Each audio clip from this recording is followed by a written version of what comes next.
Statewide, some Californians may miss out on emergency rental assistance. That's because the first round of federal funding is only up for grabs through the end of this month. Our investigative reporter Brooks DeRose is joining us now to explain it's up to the state, counties, and the cities to make sure this money gets to those who need it. Brooks? That's right, Alex. We're talking lots of money here. $2.6 billion statewide that's being distributed right now. And the clock is ticking. In short, if California doesn't use it, there's a high chance we'll lose it.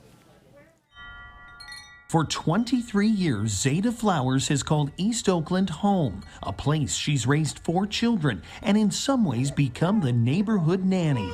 Until the pandemic closed her doors. It just shut down everything.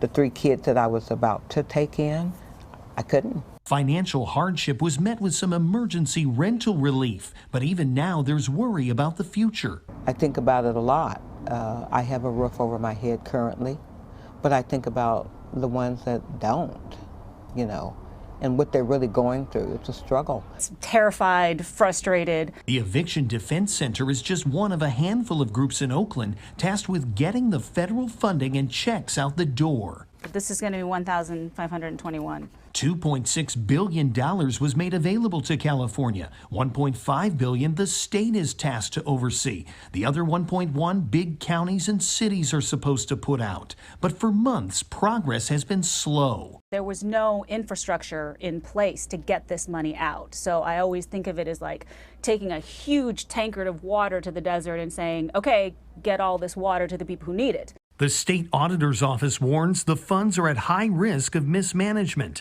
A looming deadline of September 30th to obligate the money or risk losing it. More than 80% of the first round is committed, but the state could forfeit up to $337 million if it doesn't get the rental assistance out. I feel like right now it's a race against the clock. We need more money, we need more time, and we need more bodies doing this type of work. My situation literally has been rent or food.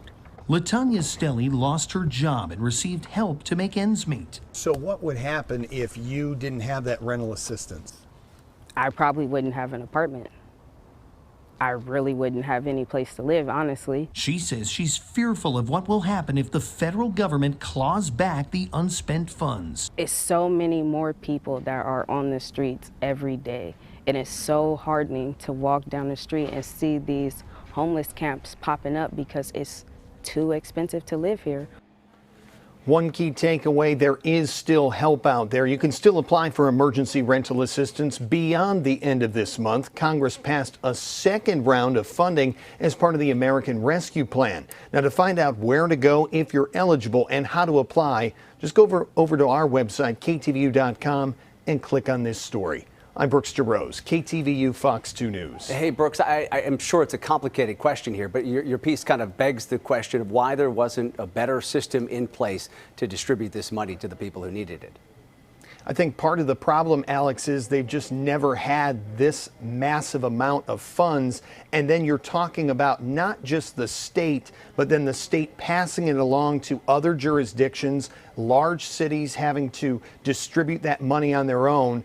It really did take many months. Some people argue that it took too long or that it took 9 months to get things set up, and now everyone's racing in these last couple weeks to get that money out the door. Time is ticking, and we know that there are a lot of people working around the clock to try to get this money to those who need it. Yeah, important work being done with very little time left.